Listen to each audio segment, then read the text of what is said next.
अगली खबर मसूरी से है। जिम कॉर्बेट के 150वीं जयंती है और जयंती पर इतिहासकार ने ताज़ा यादें भी की हैं। मसूरी के जिम कॉर्बेट पर पारिवारिक नाता है और जानकारी देते जिम कॉर्बेट का असली नाम जो है वो भी सामने आया है।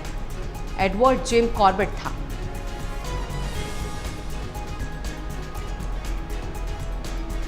तो शिकारी ही नहीं, अच्छे फोटोग्राफर भी अच्छे होते हैं।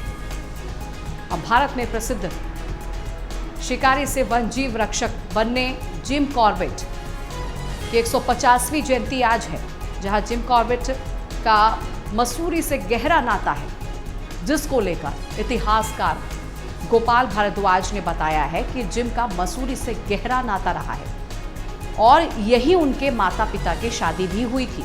दरअसल मसूरी से जिम कॉर्बेट का पारिवारिक नाता है।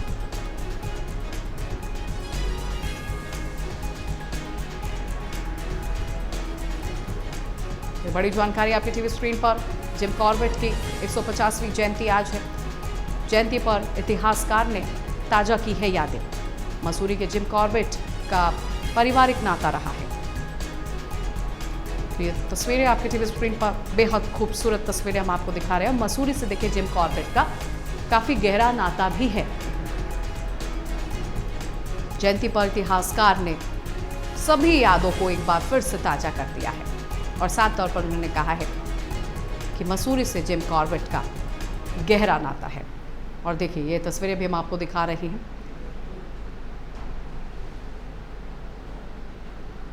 ये तो बहुत ज़्यादातर लोग उनको सोचते हैं कि उन्होंने शेर चीतों का शिकार किया, लेकिन वो एक ट्रू ह्यूमन बींग्स के अंदर जो क्वालिटीज़ होनी चाहिए वो थी। और ये मसूरी का सौभाग्य है कि वो मसूरी में कुछ समय आए। वैसे उनके जो फादर थे विलियम कॉर्बेट जो थे, उनका यहाँ पे पोस्ट मास्टर के रूप में अपॉइंटमेंट हुआ था। मेरठ से वो यहाँ पर आए थे और उसके बाद फिर वो यहाँ पे जो मिलिट्री हॉस्पिटल था, जो सैनिटोरियम था, वहाँ पे भी जो उसमें ऑफिसर थे वो उनके फादर।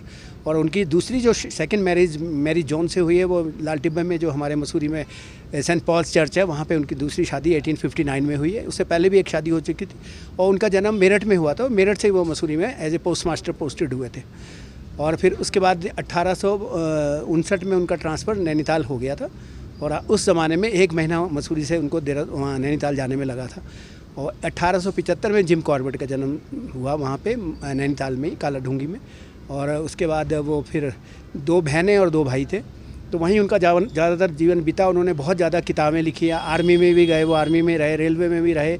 और he was a very good photographer also. बहुत अच्छी फ़ोटो खींचते थे। जो मेरे पास पूरी एक एल्बम है उनकी खींची हुई फ़ोटोग्राफ्स। और as a good human beings थे। लोग उनको सोचते हैं उन्होंने मैन ईटर थे, तो उन्होंने ऐसा कुछ नहीं था। वो साइकोलॉजी जानवर के जानते थे। वो एट रैंडम जानवर को नहीं मारा करते थे। बहुत लोग रिक्वेस्ट करते थे, 20-20, 25-25 किलोमीटर, 40-40 किलोमीटर उनको लेने आते थे डांडी में। उनको सीडन चेयर होती है, जो डांडी होती है, उसमें बिठाने के लिए।